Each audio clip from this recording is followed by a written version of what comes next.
Hello, good afternoon everybody. A very warm welcome to you all this afternoon for the last of the Health and Wellbeing equals Engagement workshops. As you know, I'm Emma Browen, the Membership Support Manager for both South West and North West Contact Centre Forum, and we're delighted to welcome Ben Caton from Wellme today, who's going to be sharing some unique insight around engagement trends directly linked to health and wellbeing. This is Ben's company. It's providing to businesses and educational facilities all across the UK. It's a very topical and timely data for you to take away with you yourselves today. And Ben, it's over to you to introduce yourself to us and take you through your workshop. Take us through your workshop. Thank you very much. So hello everybody, thanks for having me on. It's nice to see some faces, a couple that I recognise, but never mind about Stu, he is what he is, and a few people that I don't know. So to give you a very brief idea, as I say, my name's Ben and I'm the MD of Wellme. Now I'm going to sort of run you through what Wellme does so that you can understand the value of the data that I'm going to provide you with. But to give you a very, very brief idea of why I do what I do, because I don't want to bore you with a long story, but I know a fair bit about mental health, good and bad. I've had lots of different jobs. I've played pro sports. I've got injured, couldn't play anymore, became depressed. And at one point I was even living out of my car. So when it comes to mental health, good and bad, I can attest to a fair portion of knowledge in that respect. So hopefully you can all see this screen. And get a quick thumbs up from people if they can see. Yeah, perfect. So employee wellbeing trends beyond 2020. So before we start the deep dive and basically go into the data and the trends, I just want to give you an idea where this is coming from. So Wellme provides mental and physical resources and support to just over 4,000 employees across the UK. And we're talking everyone from retail, finance, logistics, customer contact operations, which are obviously crucial when I'm talking to you guys today, healthcare, and also education.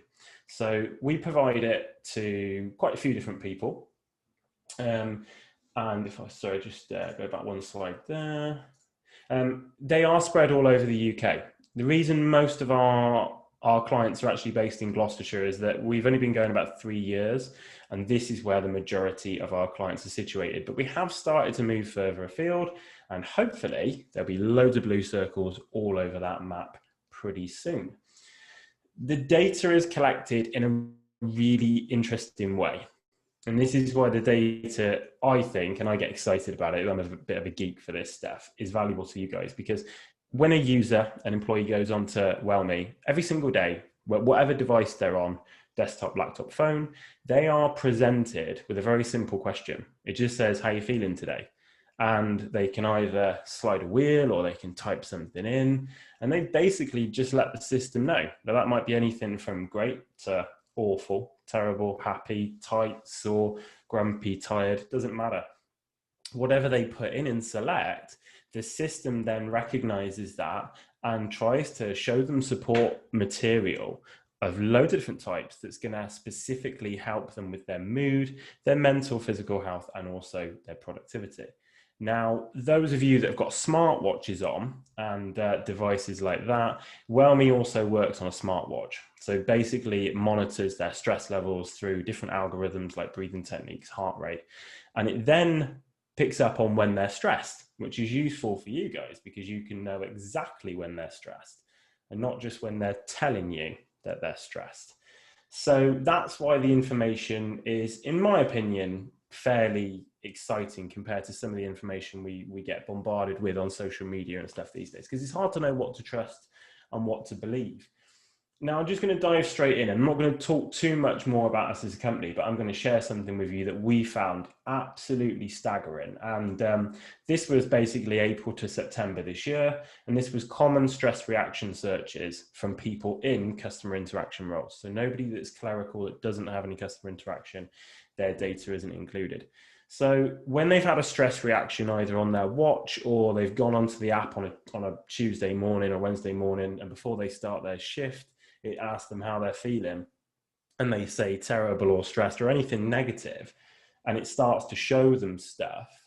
This is the most common things that they've then had the choice to choose. This is the most common things they've searched for. And some of these are probably what we'd expect to see, but some of them really blew me away because they really, we didn't think they were going to come up. So at the start of the day, we've got things like motivation, dealing with difficult people, which I always find a funny one, that people have selected that on a weekday.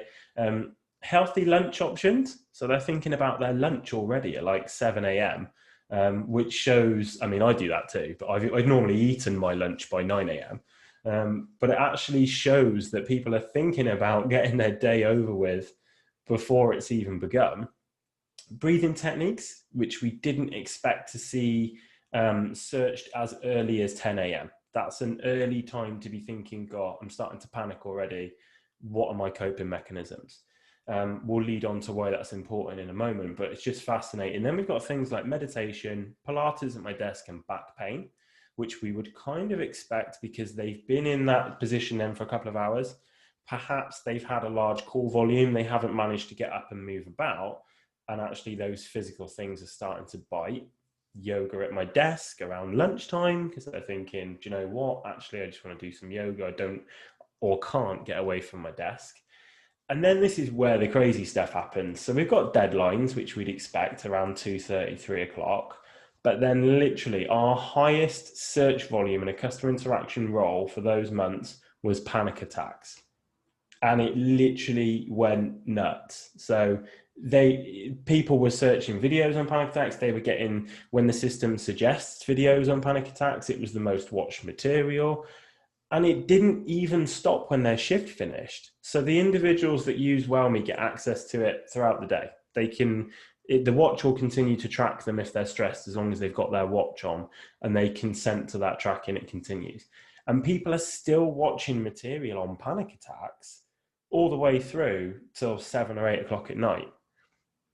And actually that was huge for us because rather than just produce material that we thought was going to help these people on all of your, shall we say, your standard issues, we'd never really considered that we were going to need to address something as in depth as we do and as serious as panic attacks. So we had to go out and say, do you know what? The 2 therapists that make our content about panic attacks, we need to find another 5. So we've been trying to find clinical physicians that specialize in this stuff to make advice, and we've got loads now, but we just didn't expect to see panic attacks. And then life change. So life change is a big module for us, and it includes things that I'm going to allude to later about Kaizen and things that you guys might be able to take on board and use to engage with your team and help the well-being of your team. And actually I'm going to give you these things and just say, go and look at Kaizen, go and look at this stuff, because it doesn't cost a penny to do on a very, very small scale. And you can educate, whether that's mental health first aiders or team leaders on these things, and you can get a massive, massive benefit out of it.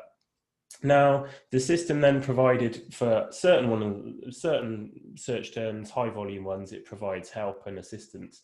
And this is just some example percentages on how well the content helped those people. And we can see they're all fairly good results, but the panic attack content that we had at the time was literally showing people when you feel a panic attack coming on, how to recognize the symptoms, and how to hopefully prevent that panic attack from becoming something too crazy and getting out of the levels of your control. And actually the content that we provided was, they get to rate it afterwards, effective to 82% of individuals. So we were really, really happy with that, considering we didn't really know that it was going to be a high search volume. Actually, we were quite happy that the content we did have on there did a job. We've gone away and we've made a load more since.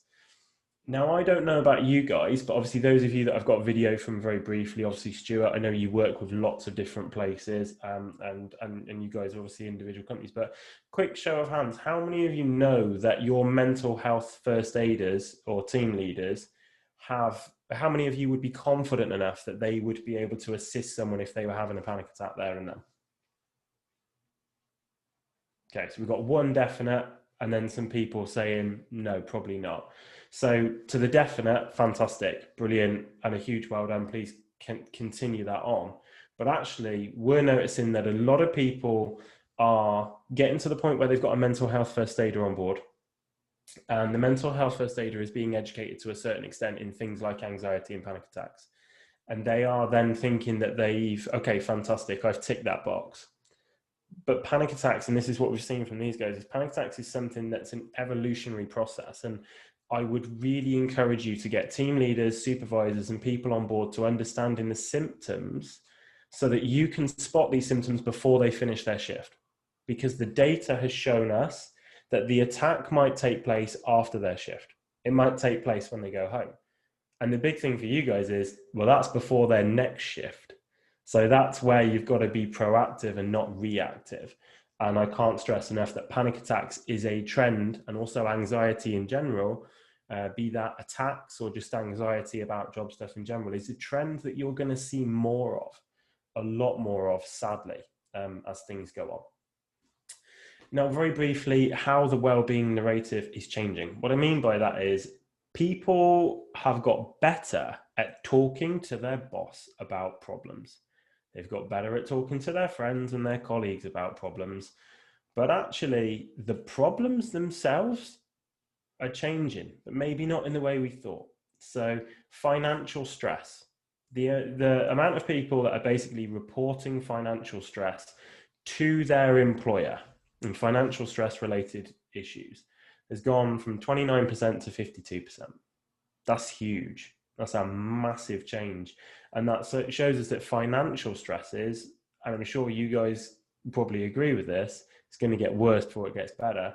Financial stresses are a big part of what we need to look at. And financial well-being is a big part. Workload management, interestingly enough, it's gone down. So less people are reporting it, but also we've got to take it with a pinch of salt. It's a very small variation there, 3%. So let's say it hasn't changed much. Physical pain and injury related to workplace or job specifics. More people are reporting it, but actually the important thing there is not the fact that it's gone up 2%. The important thing is that it's still in the 80s. I mean, that's way too high. And that's way too high regardless of what your job. We provide our platform to unis, colleges, logistic firms, call centers, but no matter what job you do, 89% is too high. 89% of people shouldn't experience some kind of desk or work related pain. It's nuts. And we've got to try and fix it. But we can see from that data, it's not going away anytime soon. And then the scary one, so the anxiety thing. So we can go back to that point we just said just now. So open access government have done all these studies, and 19% were reporting anxiety in 2015. The narrative has changed. People are okay with talking about anxiety now, which is good because we all get it. And if anyone tells you they've never been anxious about something, then they're lying through their teeth. And most of us know that. We just don't want to say it. But people are getting better, and 71% now are talking about it to their employer. But you've got to have the mechanisms and the coping strategies in place to do something about it. Now, the way that we approach well-being is changing. So this guy that's drinking from the world's biggest coffee mug, he definitely didn't get that one from IKEA, because trust me, I've got every mug from IKEA and they don't make them that big, but he's drinking from the world's biggest coffee mug. That's a Google office. Now, Google were famous for doing quirky stuff when it came to employee benefits. Things like you got free childcare in the early days. You bring your dog to work. And I don't mean one, I mean like everybody brings their dog, and it's not a specific place. You just sat them on the desk. Loads of quirky stuff and ping pong tournaments. And some of this stuff worked and some of it didn't. And we've come a long way since then. But I guess the biggest thing we can take away from them is don't be put off by attempting to do something that's going to positively affect the well-being or engagement of your team because you don't think a competitor or someone else around does it. You know, Google's most famous thing, which they still do now, are basically the ping pong tournaments. If you Google it, it's quite a well-known fact that in Silicon Valley, if you want to do well in Google, you've also got to do fairly well at ping pong. So, hey, if it cheers people up and it makes them more productive, who are we to judge? My job is to try and learn and preempt what's going to make people happy. Ping pong makes me frustrated on holiday because I'm not that good at it. But actually, if it makes people happy, it makes people happy. So don't be put off by trying strategies that you think might not necessarily be already on the table. So this is where it gets a bit scary. So 77% of employees think that wellness programs positively impact their company culture. I thought that was a big number. And actually, I was surprised that it was 77% because in my mind, when there's a pulse survey that goes out, and you guys probably utilize pulse surveys quite a lot, if a wellness program was something that people were talking about, it might not necessarily in what I thought most people's Generation X mindset relate to positive company culture, but apparently it does, and it's more important to them with every day that goes by. 86% of employees said that they consider health and wellbeing options when choosing who they want to work for. So, I mean, I've been on a lot of these Friday catch-ups with you guys, which has been fantastic on sort of 11 a.m. on a Friday. And I know when they're talking about recruitment, they're talking about the issues that you guys face. Actually, there's lots of different issues, but the big one is when it comes down to it, we all want the right people. And sometimes we always feel like we just need that extra little candle on the cake to make someone want a slice. And you can look at all these different things, but actually, in a basic level, people might just want to see that you care. They might not even want or expect you to be that good at it. Yeah. But they just want to see that you care. I don't, I've got family members that don't give the world's best hugs, but if I'm in a mood, I just want a hug. Yeah. So that's all it is. So they just want to see that you care. And 86% think it's a very, very big deal. But scarily, just 23% of UK business actually does anything about this and provides information and techniques to improve well-being, that absolutely astounds me. Only 23%. Now, I must stress that when you see this figure, 23%, that is the percentage of business that provides information and active techniques. So not referral schemes, not, we're going to put you through to a therapist in 24 hours. We're going to sign you off to this person in 48. We're going to send you a ZZ's voucher because you've done really well and we think you deserve 10% off even though they're closed. These are companies that actively look to educate their employees and improve their well-being. 23%. That's crap by anyone's standard. And probably the scarier thing is that there's a lot of not very effective methods that are still being used. Now, please, nobody on this call today be upset if you do some of these, okay? We still do some of these. However, we should understand that they're not very effective. Doesn't mean we should stop them because they might still have their place, but they're probably not as effective as you think. So the first one is a GP referral scheme, i.e., well done if you've got a scheme that if someone hurts their back in your call center, they can get referred to a GP within 24 hours. That's fantastic, but actually, recent survey only found that 32% of them that actually used those referral schemes thought they were any good. Now, that might be a judgment on the referral scheme and how it works. It might be a judgment on the fact that the world's changing and people want different stuff. But either way, that's not a very good percentile. And I know from people that deal with KPIs and stats daily, I don't think any of you would be satisfied with a 32% score on many different categories. And then we've got discounts and voucher rewards. So I know I picked on this one a minute ago, but it is literally my pet hate. Telling someone that they've done fantastic, and because of that, you're going to give them, a love to shop voucher for a £5, actually means very little to workers, or nearly half of the workers that were studied. And it actually means very little to Generation X workers, who we know have a very short attention span. It's around 7 or 8 seconds, their attention span, according to most studies.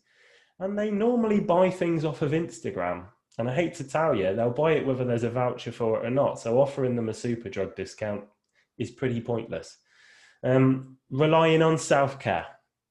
Nearly 17% of UK's total absenteeism, so that's across all sectors, in 2019 could be attributed to stuff that's avoidable if you've actually dealt with it within 24 hours. I don't know what your absenteeism scores are, but 17% of your total absenteeism, if I gave you 17% extra workforce that you could flexi around, wow, that's a huge number. And it's stuff that you could fix relatively easily. So don't rely on self-care, don't rely on self-referral. I love this one. Thinking that a standing desk solves the problem.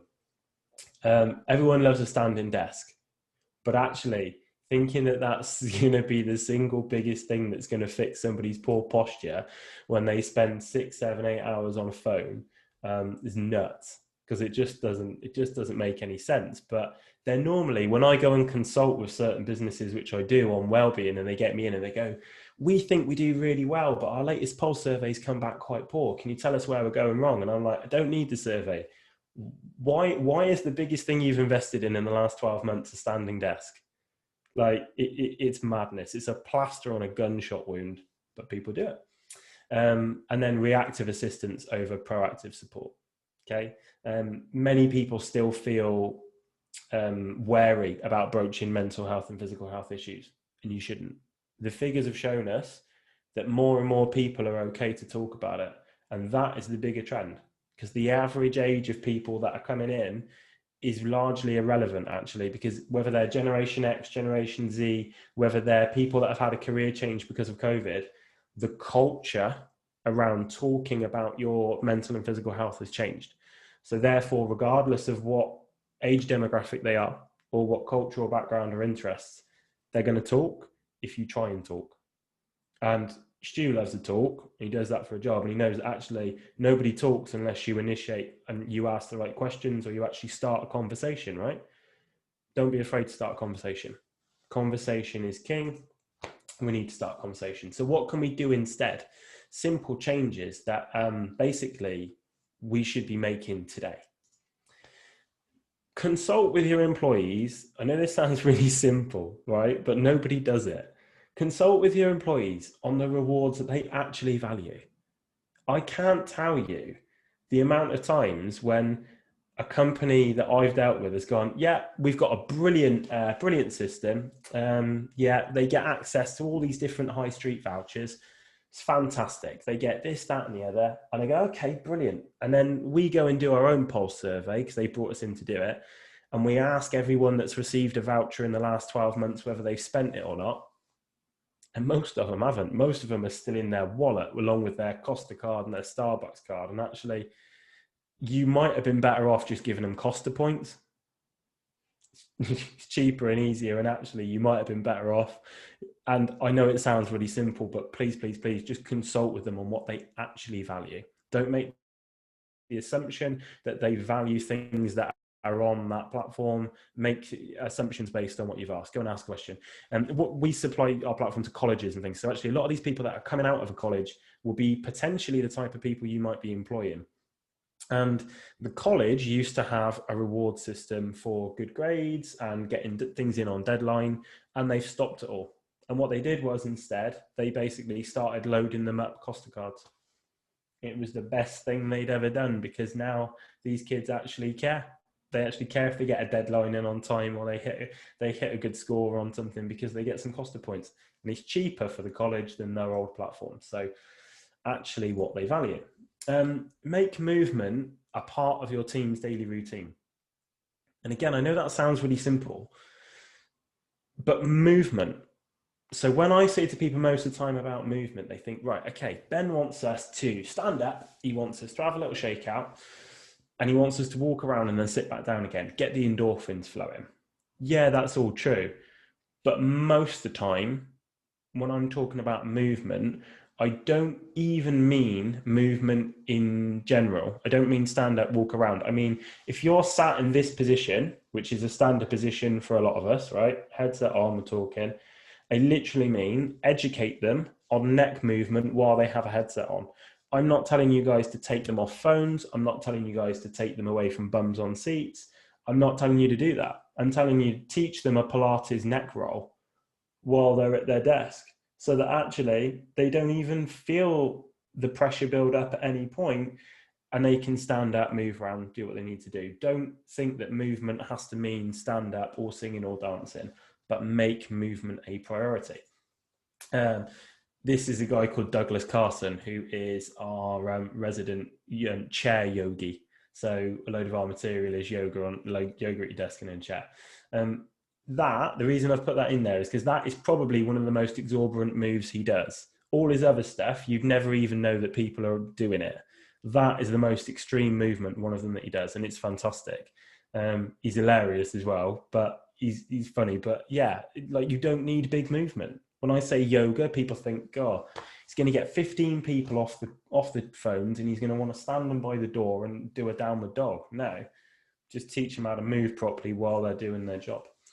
And then we've already alluded to it briefly, but educate people about panic attacks and anxiety, not just your designated mental health first aiders. Please, please, please, please. Because you need to recognize those symptoms early. And as this lady said, having someone nearby who knows the symptoms makes a huge difference with their mindset. Because even if they've never had an attack, if they feel like there's somebody there that's going to recognize those signs and symptoms, the likelihood of that attack happening in the first place is greatly reduced. So I can't stress enough. Those of you that put a thumbs up, well done. It was really impressive, because actually not many do when I mention that question. Those of you that don't, please look into it. And anxiety, educate people on signs and symptoms of panic attacks and anxiety. Now this one, new minds or open minds. We've got access to loads of data, but what I would say is that, especially in the industry that I'm talking to today, a lot of people are of that generation X that we spoke about, okay? Attention span of 7 or 8 seconds. So they've switched off to me ages ago. They wouldn't even be on the call anymore. They'd have just left. But the key thing to take away from it is, although their attention span is very, very limited, they are interested in stuff that nobody else has ever been interested in before. They don't want the traditional well-being stuff that you thought was going to help them. They don't care. Like, the most popular thing, one of the most popular things that we had last year was basically something called Kaizen, which is famous because Toyota started it, but basically it's life improvement, and it's constant increased productivity within your own life scale. And it's a thing that if I'd have talked about Kaizen a few years ago, people would have just thought I was some kind of bohemian hippie that's trying to like come in and throw things at them that aren't going to stick. Every single user on our platform that is under the age of 26 absolutely loves it. They watch it when they're at home, not just when they're on their lunch break. Kaizen, go and look at it. Can't stress enough. That's going to be a big trend. You're going to hear a lot about it. Life change. One of our popular things from last year was life change. Now, we include material on that, things like flow states, minimalism. So one of our most popular videos is basically how to change your desk setup, or how to change your home setup so that it's got proper feng shui, or it's more minimalist. And we were like, okay, we'll see. We'll see if people take to it. They love it.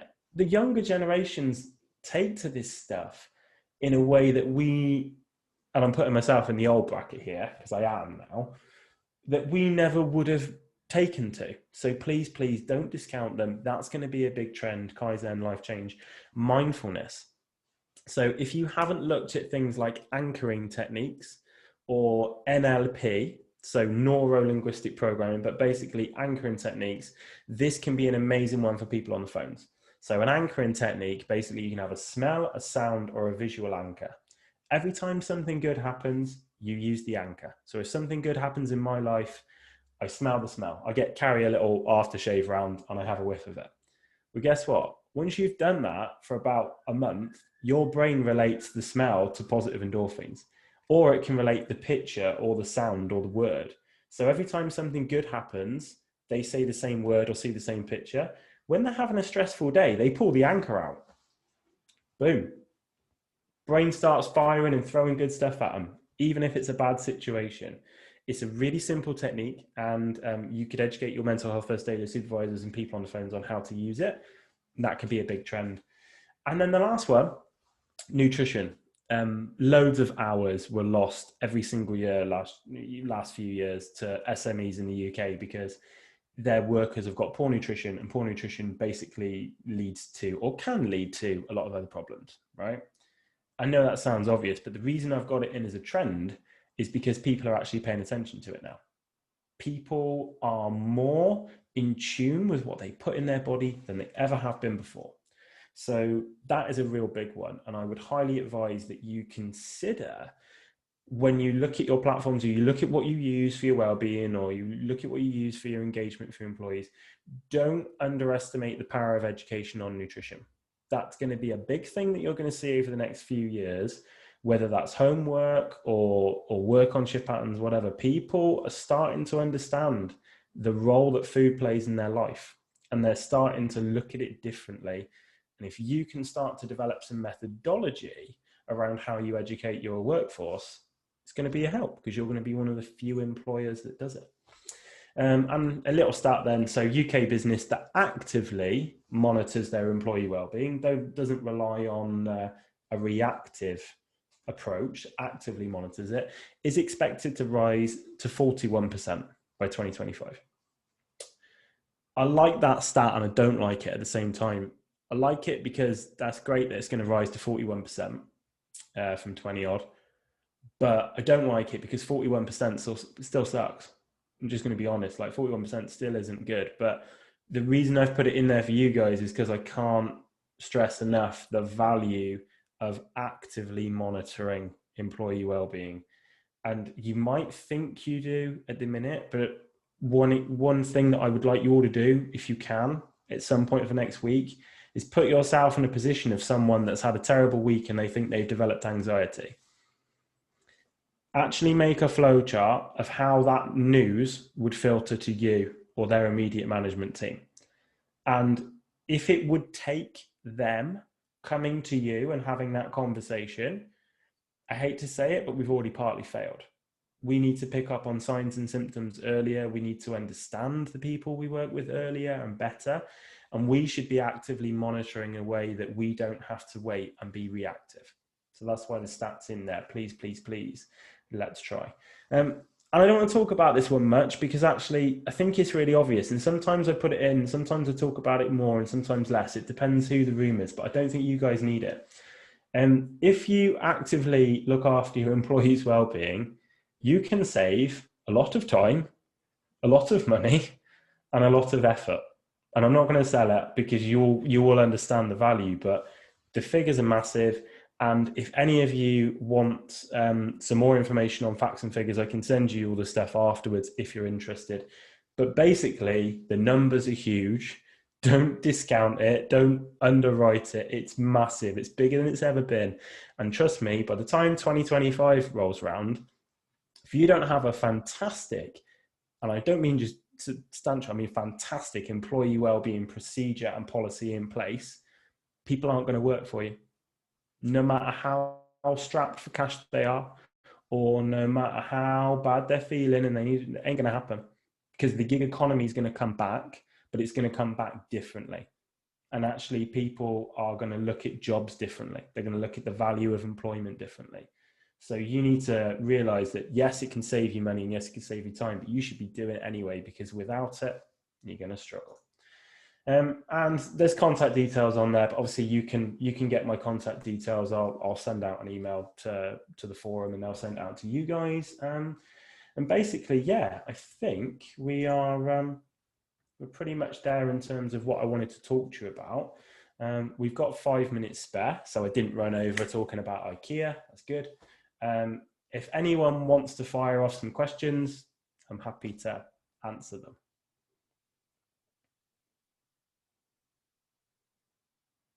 Deathly silence. Absolutely. It's only because I was thinking. Ben, I'll answer your question. Some of us were on the webinar with Nick Elston last week. Yeah. And anxiety was a big thing. And he and I know you and I have talked about this a few times, in that Nick and I will both stand on stage of an audience and talk, and we prepare in the same way. Nick does his through anxiety, mine isn't. I'm too godly to be anxious. But the question is, I guess, how do you tell the difference? If we prepare for something in the same way, how do you tell the difference between someone who's anxious about it and someone who's not? Yeah. So I would say two things. I would say, one, you've kind of answered your own question, which is that it doesn't, from an employer's perspective, okay, whether they get it right all the time and they've prepared and someone ends up having a genuine, oh yeah, okay, that is a genuine instance of workplace-based anxiety, but we've prepared for it, we've noticed signs and symptoms, we've got it in the bud quick, and we've helped that individual beyond what we thought possible. Brilliant. If you get it wrong and you notice signs and symptoms and you go to somebody and actually you make the approach and they say, no, I'm you know, genuine, it's not a problem, it's not anxiety. Does it matter? You know, because you've showed you've cared either way. And how do you actually tell the difference? In my experience and with the companies we worked with, it's all about understanding the personality traits and understanding the cogs and the things that make that individual turn, right? So I've known you long enough, but actually we've only, if we added up the hours we spent together, it's not that many, and it certainly won't be as many as some of these people have spent with their workforce. They will understand them enough to make that discernment between the two. Me and you in the street with somebody that we didn't know, we might struggle, but these people are going to, so learn your employees, learn their mechanisms, their habits, learn their personality, and making that you know, that decision based on things you see will become easier. So in the short answer then, if you like, is that for you it's more about managing the process or the possibility rather than asking everyone, sort of thing. Yeah, this is it massively. I would highly advise that people do not think on the back of this, right? Okay, we can stamp out every single instance of workplace anxiety in a court, because trust me, you figure that out and you're golden. You ain't going to be working your current job for long. You're going to have solved it. But the key thing here is you don't want to be one of those 67 or whatever % of businesses that don't do anything. You want to be in the percentile that do. And actually, this is the bigger thing with mental health. Even if you help 3 people from a team of 10 or 15 that are on rotation, those 3 people are going to be so indebted and so engaged to you as a supervisor, a team leader, a management, or a company, that guess what? You've now got some of the best employees for life that you're ever going to have. They're never going to go anywhere. They're never going to go anywhere. They're going to treat you like a hero because you've actually cared enough to learn about them and to help them in a way that they didn't think possible from an employer. So 3 out of 10 would go, wow, that'd be amazing. If you could hold on to 3 staff and they were the best staff ever, I know that I'd be pretty happy with that. Yeah, brilliant. Thank you, mate. Any more questions from anyone? Really enjoyed that, Ben. Thank you so much. That's all right. Thank you for having me on. Yeah, loads and loads of data, which I found was really interesting. Loads to think about. I loved, as you were the final one of the 4, you kind of pulled all 3 sessions that have been going on. I don't know if everyone else can agree. It kind of tied it all in really nicely as well. So it was an overview, but you know, in depth, and lots of top tips to take away and implement again. So really good, really, really good stuff. You're going to pop an email together, aren't you, for us, so that we can send that out on a mailer. So look out for our mailers that are going to come out next week. Loads of information. All of these sessions are going to be downloadable as well. So thank you very much, everyone, and have a fantastic rest of the week. We've got Friday update tomorrow. Comes around so fast, doesn't it? And any questions or anything, then feel free to contact Ben or myself on info@coolnorthwest.org.uk, and we'll see you soon. Thanks, everybody. Yeah, thank you, everybody. See you soon. Bye-bye.